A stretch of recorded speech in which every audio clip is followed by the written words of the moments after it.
नमस्ते मेरे प्यारे विद्यार्थियों, आप सभी का मेरे चैनल हिंदी विद दीपिका में हार्दिक स्वागत एवं अभिनंदन।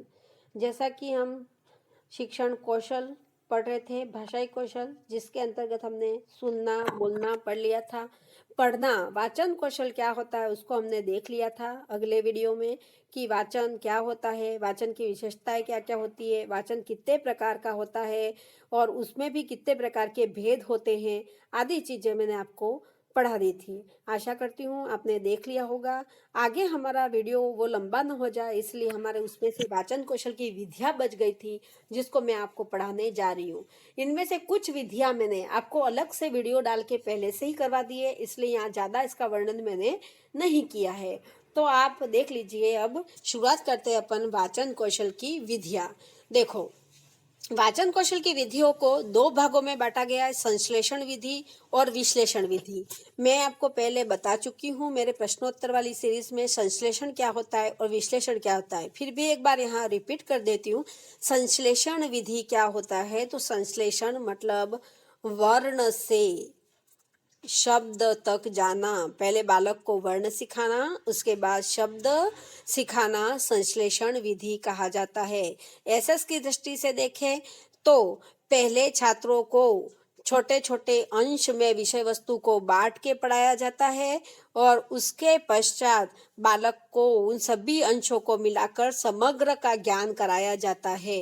वो होती है संश्लेषण विधि। उसके बाद आपके है विश्लेषण विधि। विश्लेषण में शब्द से पहले बालक को शब्द या पूरा वाक्य सिखाया जाता है, उसके पश्चात बालक को वर्ण की तरफ ले जाया जाता है। अगर आप देखें तो एसएस के हिसाब से देखें तो पहले बालक को समग्र सिखाया जाता है, समग्र के पश्चात उसके एक एक अंश का ज्ञान कराया जाता है। अगर बालक को पेड़ दिखाया तो पहले पूरा पेड़ दिखाया जाएगा, बच्चों ये क्या है, पेड़ है।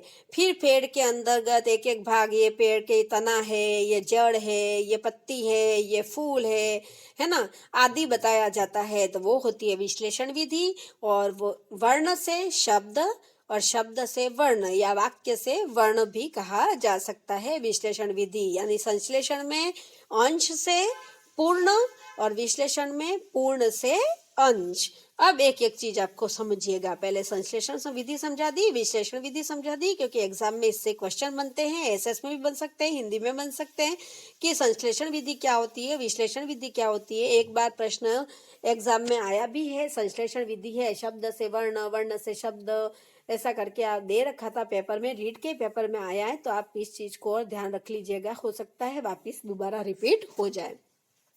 अब संश्लेषण विधि के दो प्रकार की विधियां जो संश्लेषण विधि में है, अक्षर बोध विधि और ध्वनि साम्य विधि। आगे इसका वर्णन कर रही हूँ, बता रही हूँ आपको। और विश्लेषण विधि के अंतर्गत कौन कौन सी विधियां आती है, देखो, देखो और कहो विधि है ना, वाक्य शिक्षण विधि, अनुकरण विधि, कहानी विधि, भाषा शिक्षण यंत्र विधि, सामूहिक पठन विधि, कविता विधि और साहचर्य विधि। अब देखो अपन एक एक विधि को देखते हैं। पहले हम संश्लेषण विधि को देखते हैं। संश्लेषण विधि उसमें पहली थी हमारी अक्षर बोध विधि। यह विधि प्राचीन विधि है। इसमें वर्णमाला के शब्दों का ज्ञान प्राप्त कर लेते हैं, तब उन्हें शब्द बनाना सिखाया जाता है और शब्दों को जोड़कर वाक्य रचना की ओर बढ़ते हैं। जैसे मैंने आपको बताया संश्लेषण विधि में क्या होता है, पहले बालक को वर्ण सिखा दिए जाते हैं और फिर शब्द, और शब्द से फिर वाक्य। तो यहाँ पर अक्षर बोध विधि में यही है कि बालक को सबसे पहले वर्णों का ज्ञान करा दिया जाता है और वर्णों के ज्ञान कराने के बाद उनको शब्दों का ज्ञान करा दिया जाता है और फिर उन शब्दों को मिलाकर उनको वाक्य बनाना सिखाया जाता है। तो अक्षर बोध विधि नाम से स्पष्ट है, पहले अक्षरों का बोध कराना। ठीक है, अक्षरों का बोध जैसे बालक करेंगे तो इसको चित्रों के माध्यम से भी करा सकते हैं। चित्र जैसे होते हैं तो एक एक अक्षर के अलग अलग चित्र होते हैं, उसको फिर बताएंगे ये है, ये चार्ट के माध्यम से भी करवा सकते हैं। दीवार पे चार्ट लगा के वर्णमाला सिखा दिए जाते हैं, फिर शब्दों के चार्ट लगा के शब्द सिखा दिए जाते हैं, मिला मिला के भी शब्द सिखा जाते हैं। तो अक्षर बोध विधि में वर्ण से हम शब्द बनाना बालक को सिखाएंगे। पहले वर्णमाला का ज्ञान कराएंगे, फिर उसके बाद हम शब्दों का ज्ञान कराएंगे और उसके पश्चात हम वाक्य रचना की ओर बढ़ेंगे। दूसरा ध्वनि साम्य विधि, ये विधि मैंने अलग से वीडियो बनाया है, उसमें बहुत विस्तृत डिटेल रूप से इसको समझाया है। वहां जाकर आप इसको डिटेल से पढ़िएगा। यहाँ मैंने शॉर्ट बताया है क्योंकि पहले मैं डिटेल पढ़ा चुकी हूँ। यह विधि अक्षर बोध विधि का ही परिष्कृत रूप है। इस विधि में बालक अक्षर से शब्द की ओर बढ़ता है, वही है। और इस विधि में बालक को अक्षर ज्ञान के साथ साथ ध्वनि साम्य वाले शब्दों का भी ज्ञान कराया जाता है। इसमें क्या होता है कि अक्षर के बाद जब बालक को शब्द सिखाते हैं तब उसको क्या करते हैं कि समान ध्वनि वाले शब्दों पे बल दिया जाता है। जैसे आजा, बाजा, राजा, है ना, ऐसे बहुत सारे शब्द जो होते हैं, जैसे बालक, चालक, घालक, ऐसे बहुत से प्रकार के शब्द होते हैं जिसकी ध्वनि पीछे समान होती है। उसको हम बालक को सिखाते हैं ताकि क्या होता है, समान ध्वनि वाले शब्दों से बालक परिचित हो सके। और इसके प्रतिपादक है माइकल सेमर। और सर्वप्रथम इसको अंग्रेजी शिक्षा में अमेरिका में इसकी शुरुआत की गई थी अंग्रेजी पढ़ाने के लिए, और उसके पश्चात इसका प्रादुर्भाव हिंदी में हुआ था। ये मैंने विस्तृत मेरे उस वीडियो में बताया, बहुत अच्छे से उसमें बताया। आप उसमें और ज्यादा अच्छे से डिटेल में इसको पढ़ सकते हो। उसके पश्चात ध्वनि साम्य के बाद है हमारी, अब ये दोनों संश्लेषण विधियां हो चुकी है।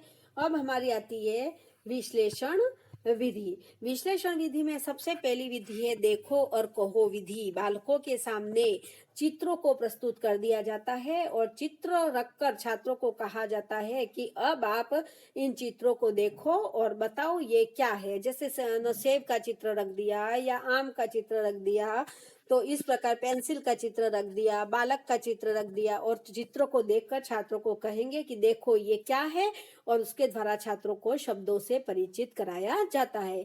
तो इसमें अधिकतर चित्रों से ही छात्रों के सामने चार्ट लटका दिया जाता है। बहुत सारे कार्ड होते हैं, कार्डों के द्वारा शब्द पट्टी के द्वारा इस प्रकार छात्रों के सामने चित्रों के माध्यम से शब्द उपस्थित होते हैं और छात्र देख देख कर चित्रों के माध्यम से शब्दों को सीखते हैं। चित्र और शब्द जिससे बालक शब्दों से परिचय प्राप्त कर लेते हैं। तो देखो और कहो विधि अगर पूछा जाए कौन सी कक्षाओं के लिए उपयुक्त है, तो प्राथमिक कक्षाओं के लिए उपयुक्त है। देख के स्पष्ट है कि प्राथमिक कक्षाओं के लिए उपयुक्त विधि है देखो और कहो विधि, क्योंकि बालकों के सामने चित्रों का प्रदर्शन कर दिया जाता है और छात्र उसके द्वारा शब्दों को सीखते हैं।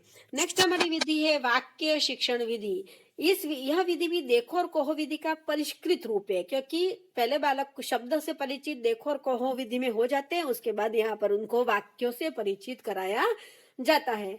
तो इसमें भाषा का ज्ञान वाक्य से प्रारंभ किया जाता है कि बालक को सबसे पहले पूरा वाक्य सिखाया जाता है, और पूरा वाक्य सिखाने के बाद इसमें पूर्ण से अंश शिक्षण सूत्र लागू होता है कि बालक को पहले पूर्ण सिखाया जाता है, उसके बाद धीरे धीरे अंश की ओर बढ़ा जाता है। तो बालक के सामने पहले पूरा वाक्य प्रस्तुत कर दिया जाता है, और वाक्य प्रस्तुत करने के बाद वाक्य के टुकड़े टुकड़े करके एक एक शब्द अलग अलग निकालना, फिर शब्द के भी टुकड़े करना।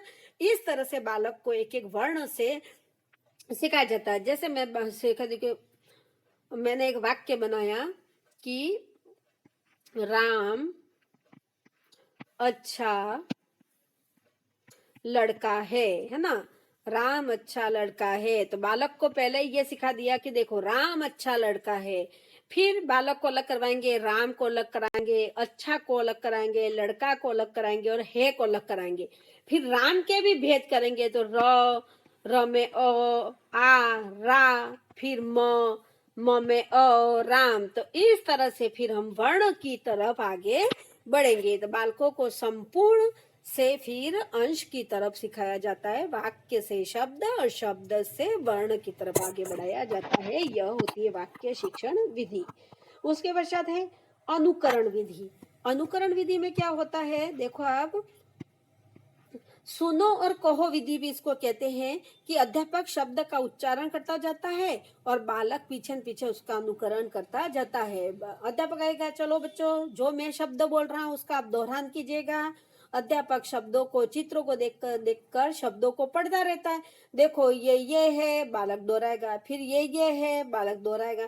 तो इस प्रकार बालकों को अनुकरण विधि के द्वारा शब्दों से परिचित करवाया जाता है।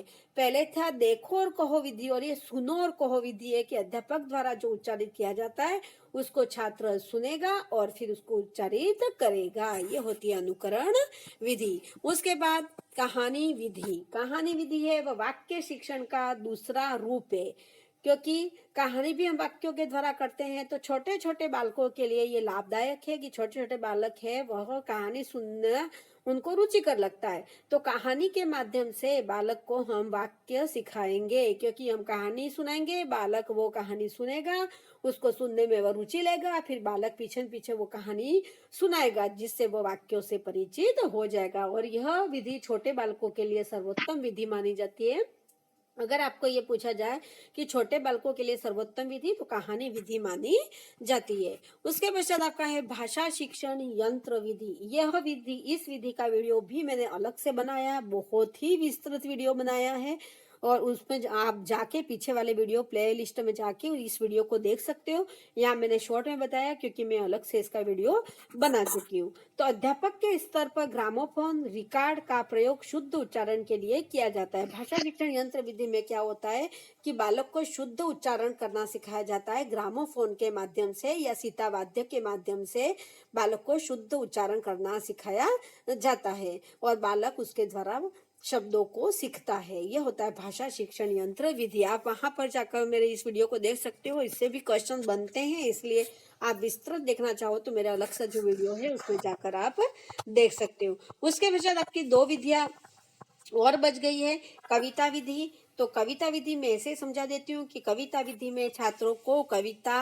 सुना सुना कर छात्रों को ज्ञान करवाया जाता है, और यह विधि भी बड़ी ही रुचिकर विधि होती है। और साचर्य विधि मारिया मोंटेसरी की विधि है। इसमें छोटे छोटे बालकों को विभिन्न चित्रों के द्वारा मिलान कर कर और साहचर्य स्थापित कर कर, जैसे आम है तो सामने आम का चित्र रख दिया, बकरी है तो सामने बकरी का चित्र रख दिया, सेब है तो सामने सेब का चित्र रख दिया, और बालकों को कहेंगे कि आपस में इसको मिलाओ, है ना। तो बालक उन दोनों में साहचर्य स्थापित करेगा, संबंध स्थापित करेगा और पहचानेगा ये आम का चित्र है तो उसके सामने आम वाले शब्दों को वह जमाएगा। ठीक है, तो वो होती है साहचर्य विधि। इसको भी मैंने अलग से पढ़ाया है। इसके प्रतिपादक जो है वो मारिया मोंटेसरी मैम है, और इसको भी मैंने विस्तृत से अलग से पढ़ाया है। तो इसको मैंने अलग से पढ़ाया है, आप वहां जाके देख सकते हो। इसको भी मैंने अलग से पढ़ाया है, आप वहां अलग से जाके देख सकते हो। सामूहिक पठन एक साथ सभी बच्चों को पढ़ाना सामूहिक पठन होता है।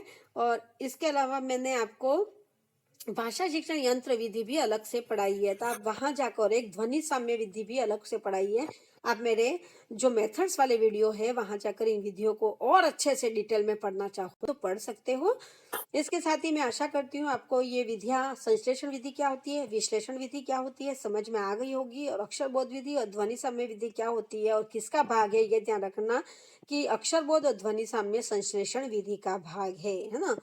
तो इस चीज को आप बिल्कुल ध्यान रखिएगा, क्योंकि इससे संश्लेषण विधि और विश्लेषण विधि से प्रश्न बनने की पूरी संभावना आपके होती है। और ध्वनि साम्य से बनता है तो आप वहाँ वीडियो मेरा देख सकते हो। भाषा शिक्षण यंत्र विधि एक आपके लिए उपयोगी है और एक साचर्य विधि उपयोगी है। ये तीनों, अब आपको कोई पूछे साचर्य विधि किसके लिए उपयोगी है या भाषा शिक्षण यंत्र विधि किसकी है, तो वाचन शिक्षण की ये विधियां है। आप आराम से मेरे उन वीडियो में जाकर देखोगे, आपको और अच्छे से समझ में आ जाएगा। इसी के साथ यहाँ पर मैं समाप्त करती हूँ। अपने वाचन शिक्षण समाप्त हो चुका है, अब लेखन कौशल बाकी है। तो नेक्स्ट वीडियो में मैं लेखन कौशल आपको पढ़ाऊंगी, तो आपके भाषा कौशल पूरे हो जाएंगे। आपको मेरा पढ़ाना पसंद आया हो तो मेरे वीडियो को ज़्यादा से ज़्यादा लाइक करें, शेयर करें, मेरे चैनल को सब्सक्राइब करें। जय हिंद, जय भारत।